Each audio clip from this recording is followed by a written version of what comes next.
Baiklah, di sini saya akan menjelaskan mengenai konsep belajar pendidikan agama Islam (PAI) dalam perspektif psikologi menurut para ahli serta menurut landasan hukum yang mendasarinya yang ada di Indonesia. Nah, di sini belajar pendidikan agama Islam dalam psikologi menekankan pada proses internal siswa dalam memahami, menghayati, dan mengamalkan ajaran agama Islam. Nah, menurut pendapat para ahli psikologi pendidikan memberikan pandangan penting tentang hal ini. Nah, yang pertama yaitu menurut Jean Piaget, teori perkembangan kognitif. Piaget menekankan bahwa anak belajar melalui tahapan perkembangan kognitif, yaitu sensori motor, praoperasional, operasional konkret, dan operasional formal. Nah, selanjutnya Piaget menekankan dalam konteks PAI, materi agama harus disesuaikan dengan tingkat perkembangan kognitif siswa agar mereka dapat memahami konsep-konsep keimanan dan akhlak secara bertahap.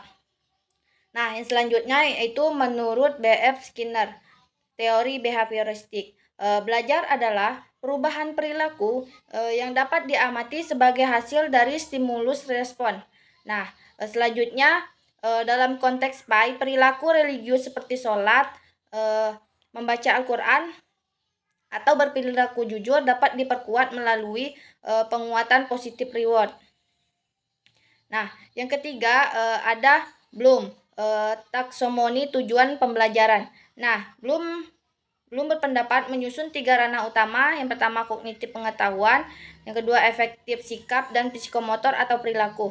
Nah, dalam PAI pembelajaran harus mengintegrasikan ketiganya agar tidak hanya mencetak siswa yang tahu agama, tetapi juga bersikap dan berperilaku sesuai dengan ajaran Islam. Nah, selanjutnya berdasarkan landasan hukum belajar pendidikan agama Islam di Indonesia. Nah, perkembangan pembelajaran PAI di Indonesia memiliki dasar hukum yang kuat, yaitu yang pertama terdapat dalam Undang-Undang Dasar 1945 Pasal 31 ayat 3 dan 5 menyatakan bahwa pemerintah mengusahakan dan menyelenggarakan satu pendidikan nasional yang meningkatkan keimanan dan ketakwaan serta akhlak mulia dalam rangka mencerdaskan kehidupan bangsa. Nah, negara memajukan ilmu pengetahuan dan teknologi dengan menjunjung tinggi nilai-nilai agama dan persatuan bangsa. Nah, selanjutnya menurut pasal 37 ayat 1. Nah, kurikulum pendidikan dasar dan menengah wajib memuat pendidikan agama. Selanjutnya terdapat dalam Peraturan Pemerintah Nomor 55 Tahun 2007 tentang Pendidikan Agama dan Pendidikan Keagamaan. Nah, dalam hal ini mengatur secara khusus pelaksanaan pendidikan agama di sekolah umum, madrasah, dan satuan pendidikan lainnya.